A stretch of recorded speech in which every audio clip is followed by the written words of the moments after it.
All right. Hello, everyone. Welcome to episode number 271 of the Restoring Rapport podcast. We're super excited for the content we got planned out for you guys today, as always. This is a podcast for young believers who are pursuing the goal of marriage and family and trying to get married as young as possible in a healthy way.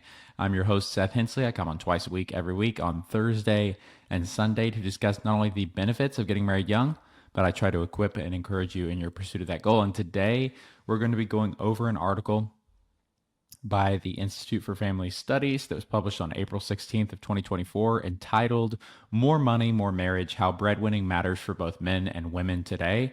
It's written by Rosemary Hopcroft, and I'm excited to read this because the issue of breadwinning, who should do the breadwinning, should both do the breadwinning, what is the payoff, the cost of having two breadwinners in the home.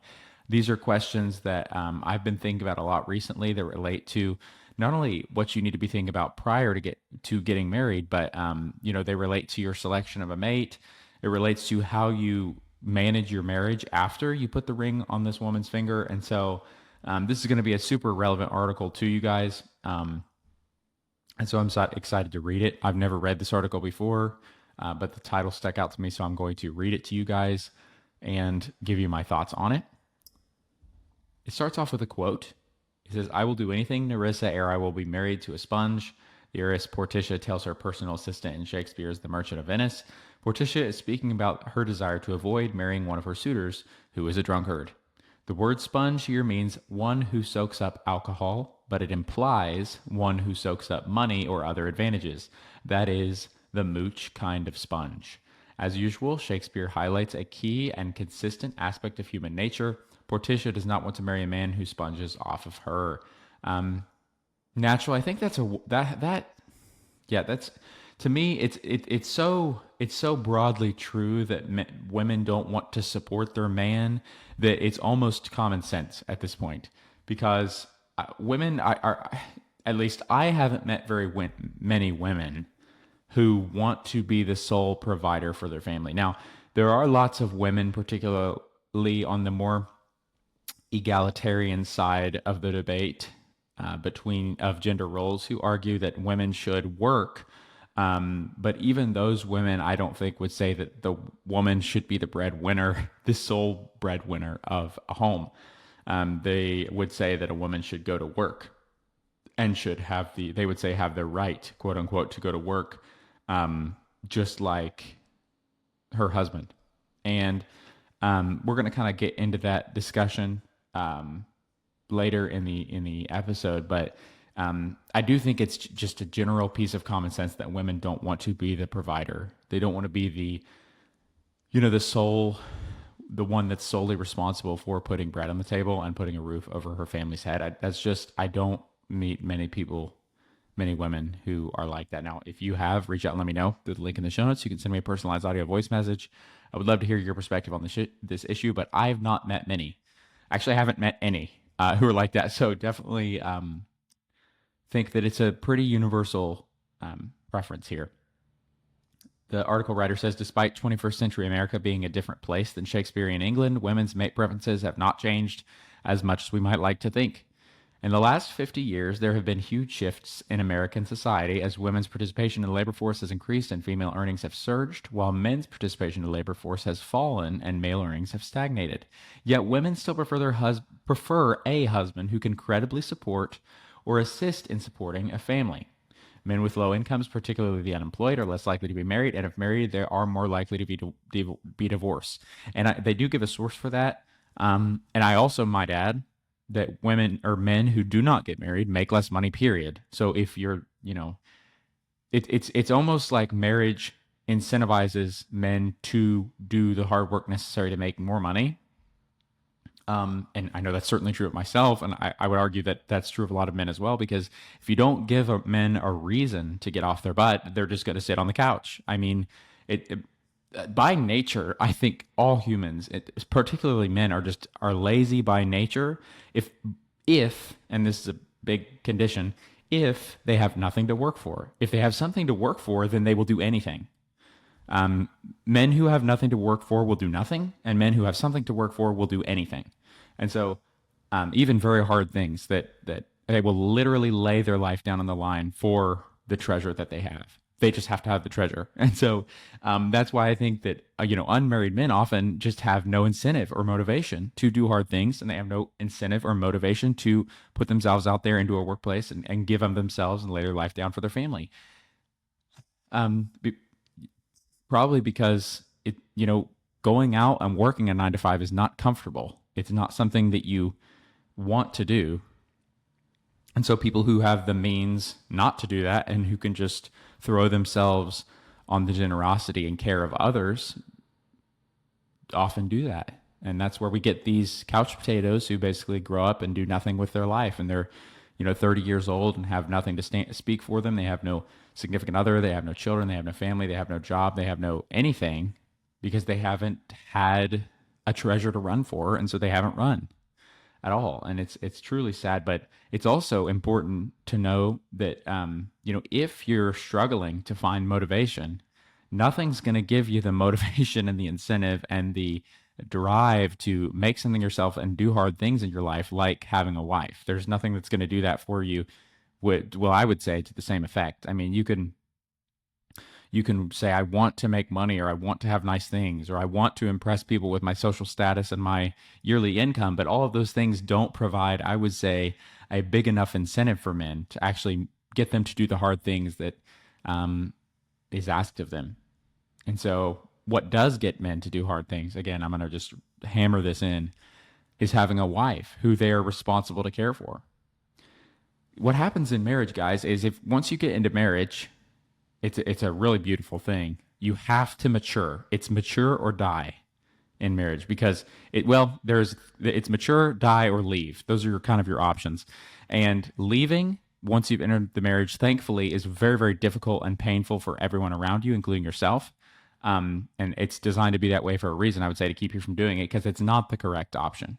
Dying is just basically living in dysfunction and staying a selfish human in the context of your marriage and trying to get whatever you want in that. And so you're not maturing, you're not leaving, but you're just suffering, because if you are selfish in a marriage, your wife's going to let you know, and there's going to be conflict because of your selfishness. And so that's the dying option. And the third option is the good option. The third option is the maturing option. And that is when you enter into a committed and very close and intimate living situation with this person who you are now, covenantally bound to for the rest of your life, there are going to be issues that come up.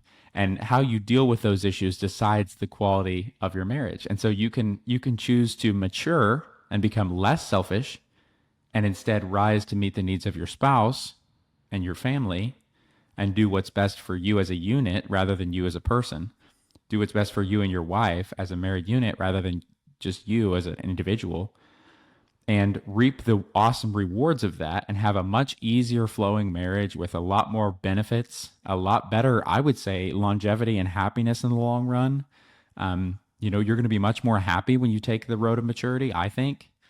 So you can choose that, and it's a wonderful thing, and it's going to be hard, yes, but you're going to get the best rewards. And so, again, this is a really something I'm really passionate about. That was true for my life story, and I don't think I'm totally unique. That's why I make this show. If I were totally unique, this show would be totally useless, because my target audience for the show is young believers ages 18 to 24 who are pursuing the goal of marriage and family. And so, and really that was me.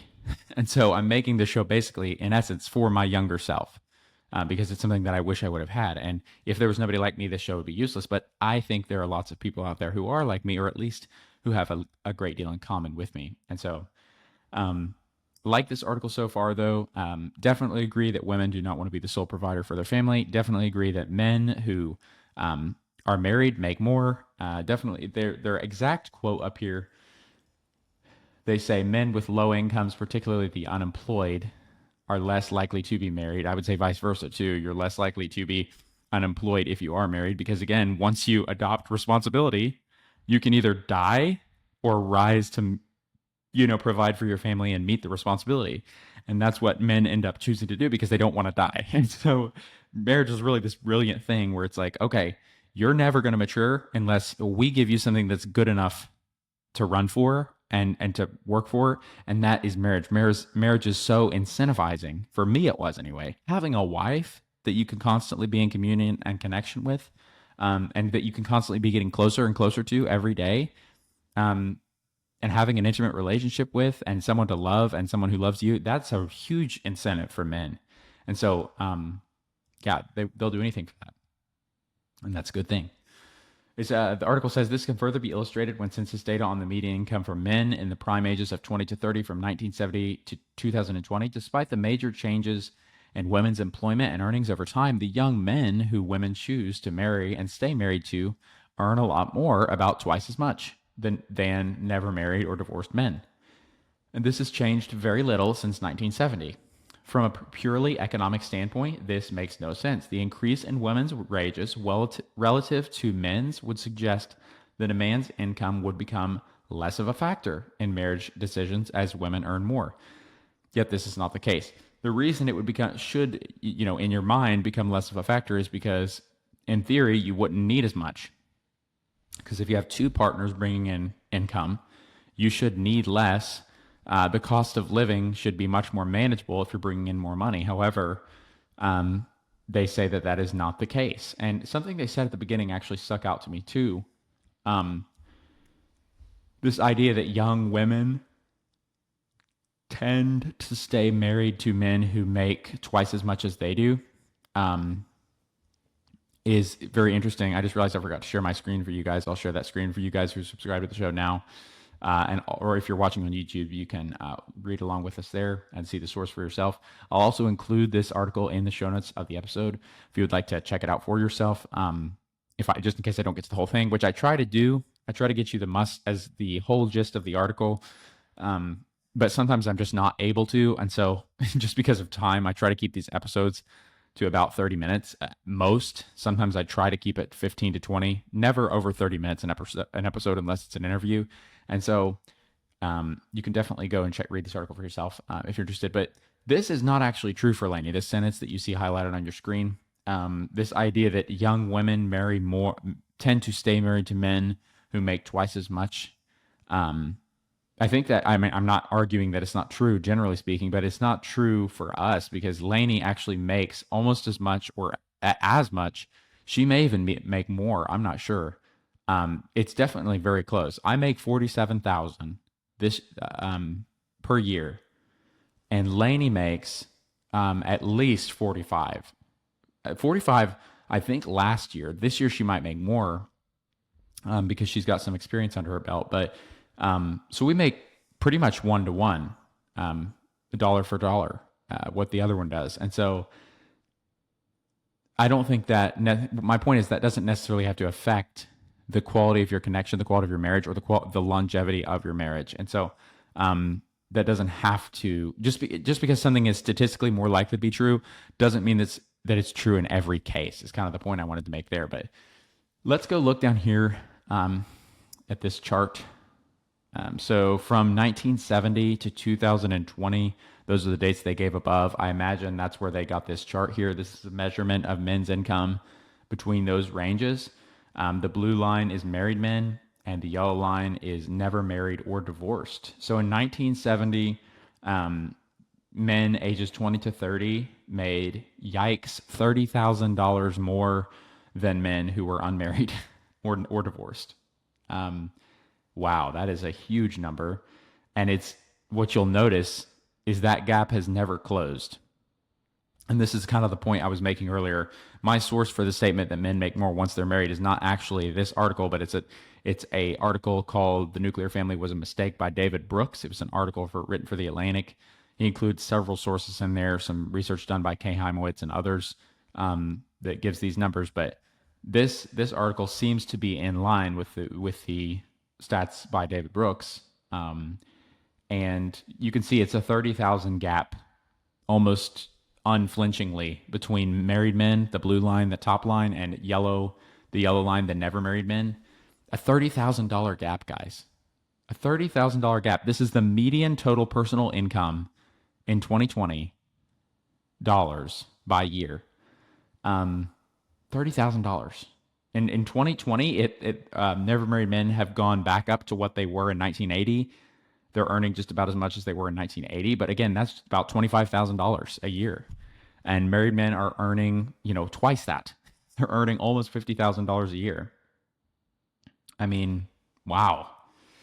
Um, that chart really says it all to me about what motivates men.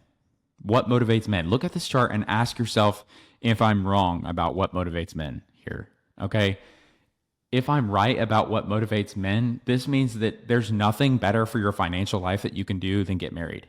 Not just because you can have a second income, but because it incentivizes you to make more money. There's nothing that will incentivize you as a man to make more money than the responsibility of providing for your wife and children. There's nothing that incentivizes you more. There's nothing that makes you rise to a higher standard more.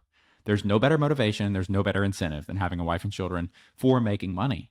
And so I think this is a great chart, but he says the persistence of the breadwinner norm can be explained by theory and research from evolutionary psychology, which has provided abundant evidence that in all cultures, breadwinning ability is a more important characteristic in a potential spouse for women than it is for men. That makes absolutely 500 million% sense for me. Women are the more vulnerable sex. They can't just, being protected and provided for has to be a value for them in selecting a mate. If they're not looking for somebody that can do that, they would die. I mean, a long time ago. So that makes total sense to me that breadwinning ability, and the language I would use is just the willingness to work hard to do what you need to do to provide. That's going to be an attractive quality for women, much more so than men. Like when I was looking for a mate, and let me just phrase it this way. When I was looking for a mate, I didn't really care about how much money my prospective matches made. That was of zero interest to me at all. And you've heard the expression like a billionaire would marry a waitress. And it's absolutely true, because money is not what men are looking for when it comes to a mate. That is absolutely true. And it's definitely true in my own life. And I would say for many of you, I didn't really care how much money my wife made before I married her. I just cared. I was looking for different qualities in a woman. I was looking for somebody who I was attracted to, who was a follower of Jesus, and who could stick around and wanted to get married and would basically stay with me forever and not leave or die because of unhealthy causes. That's who I was looking for. And so women they have a different standards that they're looking for. And I would say one of those big things is, are you willing to work hard? Are you willing to get off your butt and do some breadwinning, man? Because if you are, that's an extremely attractive quality that women are looking for. And this is not an opinion. This is a measurement. This is measurable data. Most women will not marry a man who cannot provide. It's just as simple as that. At the bottom, it says, at root of this fact is the fact that women's biological investment in each child is greater than a man's. Women carry a child in their womb for 9 months. That is a huge, and men do not carry a child in their womb for 9 months. Therefore, the consequences of sexual engagement is far greater for women than it is for men. And so they have to be looking, I would say, in their selection of a mate for someone who can take care of them during that period. And beyond that period, since they physically are weaker, but just especially during that period, they're more vulnerable. It only makes sense. Again, it says for men, income earning compatibility in a potential spouse is less important than other characteristics. Exactly my story. Did not care about my wife's income. They say that age is important for men. I don't know that one is, I agree with that one a little bit less, but I would want to get married young so I could spend as much of my life as possible with my spouse and get as close to her as possible and know her better than anyone else for as long as possible. It says, but they're basically just, again, I agree with their point that,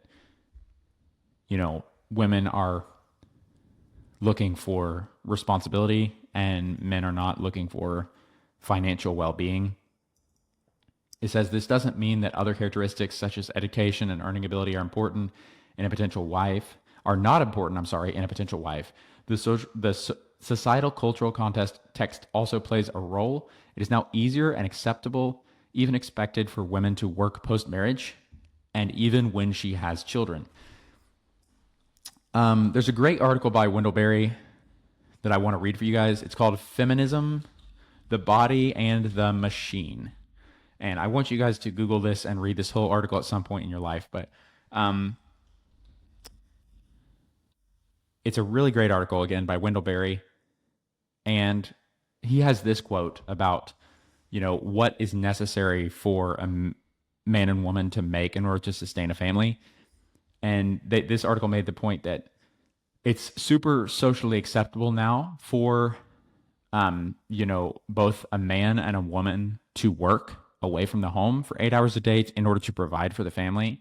But I actually don't think that is necessary. I think it is something that we do because it's convenient and we want a higher standard living than is necessary. We want a higher standard of living than is necessary. And Wendell Berry, in his article, he says, I know that in many marriages, both husband and wife are now finding it necessary to work away from the home. This issue, of course, is troubled by the question of what is meant by necessary. This is his article where he says that. I know that in many marriages, both husband and wife are now finding it necessary to work away from home. This issue, of course, is troubled by the question of what is meant by necessary.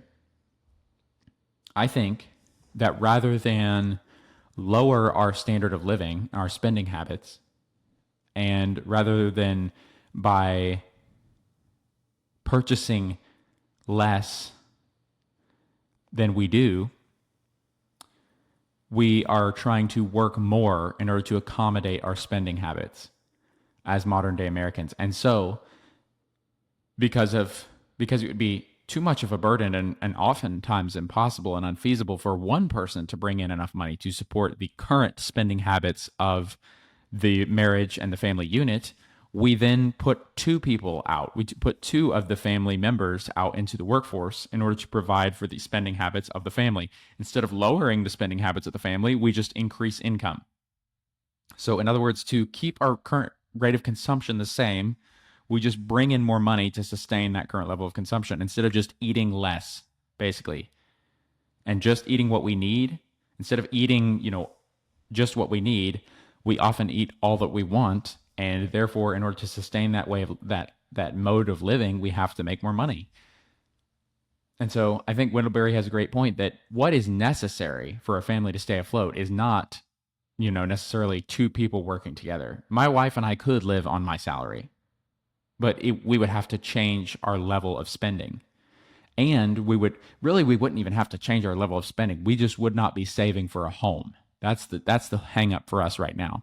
Because we own a piece of property close to where I grew up, and we're going to build on that piece of property rather than buy a home now. But in order to get the first-time homeowners loan, we want as big as possible of a down payment in order to get a better financing plan, better mortgage that we can then refinance, hopefully to just be paid by my salary alone. That's going to be the big thing, guys. Like, here's what I would recommend. If you want to do it like me and Lainey, which again, I haven't done this all the way to the end yet, so I don't know if this is going to work or not, obviously, because I've never done it. But our plan, which some of you may want to implement, is if you're trying to obviously get married and start a family and have a home, a permanent dwelling place, I would say the way to do that is and have a happy life after you have the mortgage is make the mortgage to where you can provide the funds necessary to pay it without the help of your wife working. Because once you begin having children, there's going to be more work required from you and your wife in order to raise and rear these children. More time investment, more just everything, more emotional energy, more energy, period. And so instead of getting a mortgage that requires both of you to work in order to pay it, the make or break for me and Lainey when it comes to us getting our mortgage is going to be making sure that my salary can pay it alone and that she does not have to work in order to pay our mortgage, pay our house payment.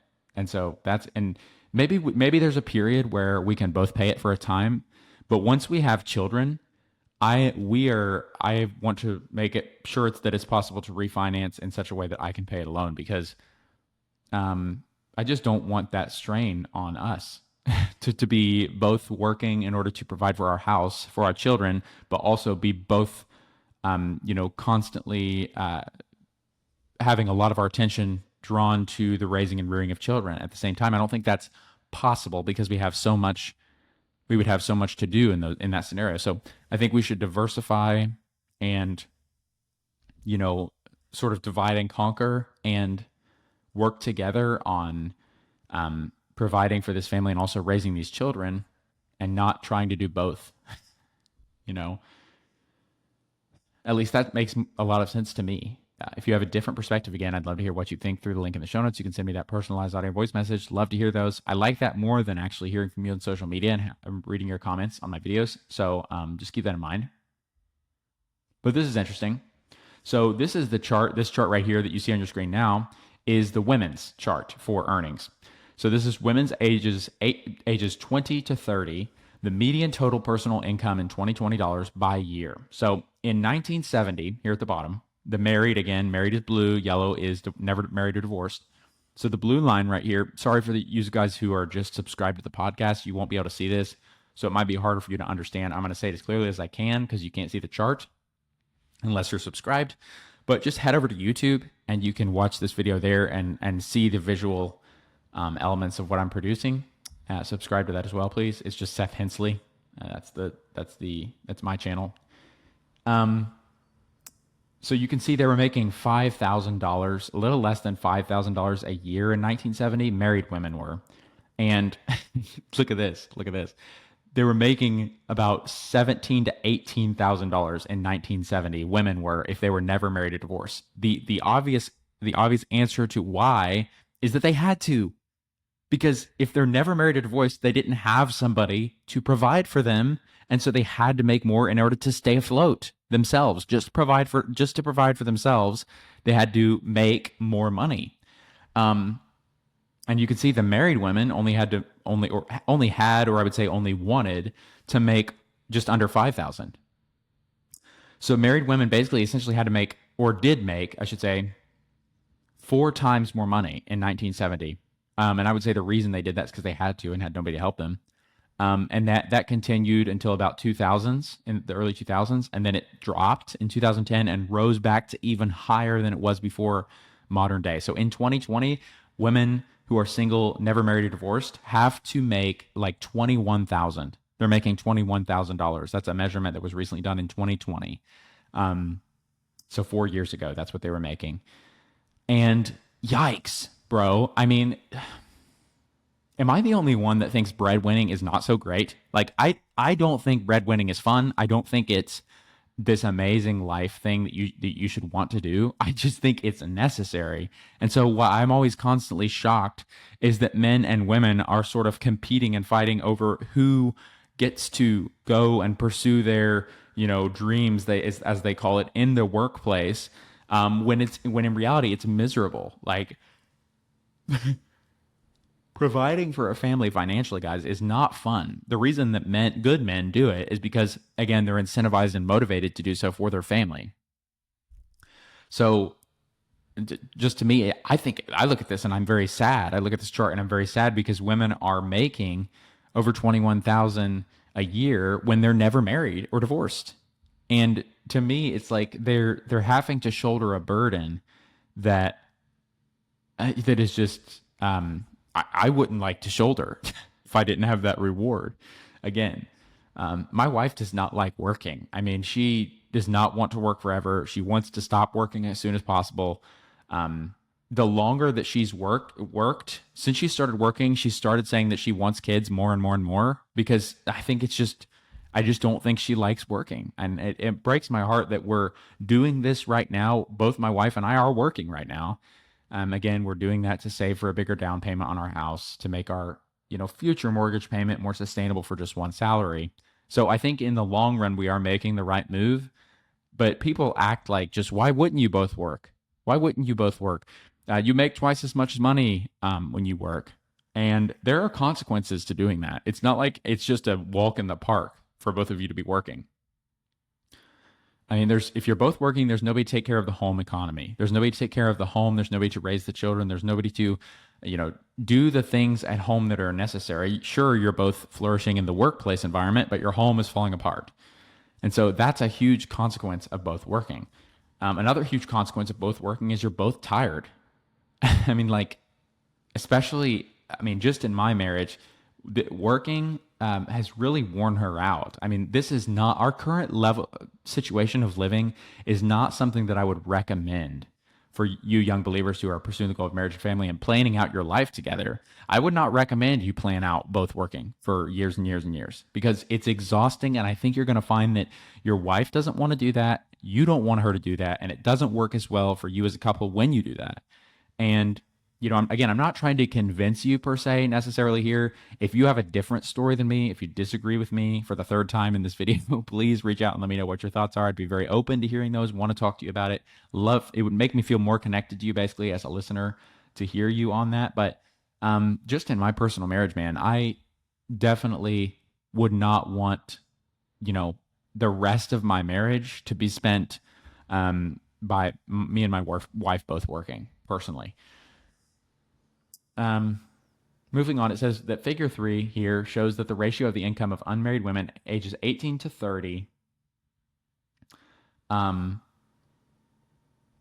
the income of unmarried women ages 20 to 30, to the income of unmarried men ages 20 to 30 is higher than it has ever been.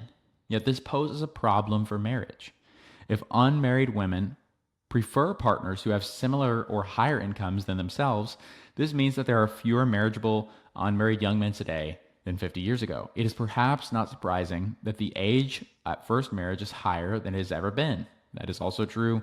The national average age of first marriage presently is 27 for women and 30 for men. In 1960, so 10 years before this measurement was taken, the national average age of first marriage for women was 20, and the national average age of first marriage for men was 23. If you're interested in the sources that I'm getting for these numbers, guys, I'll include the link to them in the show notes. You can check them out, but it is true. I've done extensive digging into this. So we have put off marriage presently. We're putting off marriage presently 7 years into our lives, more further into our lives than people did, 60 years ago. So basically every 10 years, we put off marriage one more year on average. And to me, it's heartbreaking because some people don't understand why I like the idea of getting married young, and I would recommend it to anyone who can do so in a healthy way.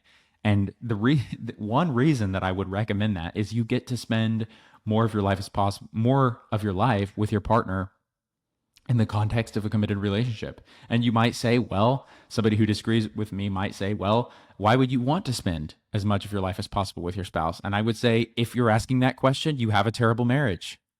The only people who say that who ask why you would want to spend more time with your spouse, the only people who ask that have bad marriages or have only seen bad marriages. That's their only exposure to marriage is as a bad thing. People who know how amazing marriage can be will encourage you to spend as much time as possible with your spouse because it is the best way to spend your life, by far, bar none. And so, and some people might say, well, you're going to have financial problems if you get married younger. You're not going to be making as much money. And I'm like, yeah, you probably are, but you'll have a healthier sexual life. You won't be putting off trying to, basically not make a sexual error for 15 years. Instead, you'll only be just limiting your sexual activity to one person and staying loyal to one person, which is nowhere near as difficult. Guys, there are so many advantages to getting married young. What about growing up and maturing together instead of separate? It's way easier to merge two malleable lives and lives who are not fully developed than it is to merge two, totally solidified and routined lives who have 40 years of habits of living one way. Because what happens is if you have 30 years of your own way of living, and then you try and merge your life with someone. It's basically the can't teach an old dog new tricks, you know, conundrum, because um you can't yield as much, you can't learn as well, you have to basically break down the way that more of how you've been living for longer, like 30 years of living. You have to break that down in order to better live with this person. If you get married young, it's so easy to merge lives, man, because you're not bringing anything of great time to the table. You haven't lived that long. And so it's just so much easier to start out together than it is to merge while you're older. And all of these reasons are reasons that I think getting married young is a good idea. But the next chart they have here is the ratio of median total personal income in 2020 dollars of never married or divorced women ages 20 to 30 to never married or divorced men ages 20 to 30 by year. So the total personal income in 2020 is going to be, let's see here. In 1970, it was 0.85. And this is the ratio of divorced women to divorced men. Never married or divorced women to never married or divorced men. In 2020, they had, I'm trying to figure out exactly how to read this chart here. It's extremely complicated because in 2020, the never married or divorced women ages 20 to 30 had zero, if I'm reading this right, had zero, and the never married or divorced men ages 20 to 30 had 0.95 almost. But I don't know if that's in dollars or what the measurement value is they're using there. But it says because education is linked to how much a person can earn, it is also not surprising that the people most likely never to get married are those with a high school education or less, particularly men. Again, because women are looking for somebody who can provide, and it's easier to provide if you have more than that, but it can be done. It says, unfortunately, the trend in the lower proportions of men both attending colleges and graduating from college means that the decline in marriage rates is likely to continue for the foreseeable future. There is no getting around the fact that most women, like Portia in the story above, do not want to marry sponges. It is up to the men in the U.S. to prove that they are otherwise. And that is true. I wouldn't lay the blame of the declining marriage rates or the postponing marriage into the future entirely at the door of men. I don't think that blame can be laid entirely on them. I do think women have played some role in that, but yeah, I do agree with the article's diagnosis that women, are not going to marry an irresponsible douchebag that can't provide for them, and rightfully so. I mean, you've got to be willing, guys, to make something of yourself in order to provide value for your family. You've got to be able to take care of your family. If you can't take care of your family, again, you're being a leech, you're being a burden, you're not fulfilling your purpose as a man to give of yourself to your wife and children. And so we've got to be able to do that. And, I agree with the article that is part of the reason why marriage is being postponed. There are other reasons that marriage, I think, has been postponed or neglected altogether. The sexual revolution, it now being socially acceptable to, have sexual relations with people outside the context of marriage. That would definitely interfere with the, marriage rates, as well as what time you get married in your life. Lots of things like the changing finances, the cost of living, the age at which we are able to acquire college degrees now is like 22, 23, bare minimum. And that's assuming you didn't have to repeat any high school and that you knew exactly what you to do when you started college to finish your degree on time. So there are lots of things that have contributed to this postponing marriage into the future statistic as well. But it's definitely in part due to us. I'm not going to just throw our responsibility out the window, guys, which, by the way, this show is 80% of this show's listeners are young men ages 18 to 24 who are, again, just like I said, young believers who are trying to get married. So it's not like we have no, fault in this, guys. The situation that we find ourselves. If we don't work, we don't eat. That's a classic proverb. I would say if you don't work, you don't get a good wife. It's also just common sense. Because again, women are looking for somebody who can provide and take care of her. because she is vulnerable, especially as the one who carries children. And so I hope this episode, guys, has just sobered you up to realize kind of how important it is to work, what women are looking for when it comes to, their selection of a mate. I hope it's incentivized you to, yeah, it's going to be hard to make money. Yeah, it's going to be hard to go out and work and do hard things in order to bring home food for your family. That is hard. Nobody's saying that's not hard. But what we are saying is that's necessary. That's important. You're making a good choice in doing that. I want to encourage you. You're doing the right thing. It is worth it. There's eternal value in laying your life down for those that God has put in your life. It's a good thing to get married. He who finds a wife finds a good thing. Delight in the wife of your youth. Everything I'm throwing at you is totally scriptural. Totally scriptural. It's a wonderful thing for you to live this way. And it's what women are looking for. They're not looking to be the one to take care of you. They're not looking to be the one to solely bear the responsibility of providing for a family on their own shoulders. They're looking for a man who can step up to the plate and do that himself. That's what they're looking for. And that's who you can become, guys. And if you're listening to the show, you're already on that road. You're trying your darnest. You're doing the hard thing, things that are uncomfortable, things that are difficult in order to get the gold. Just like Jesus, for the joy set before him, he endured the cross. And so I just want to encourage you in that, guys. The reward is so worth it. I say this so often on the show, but standing on this side of marriage, I am so happy, man. I have never been more content, more happy, more satisfied in my life.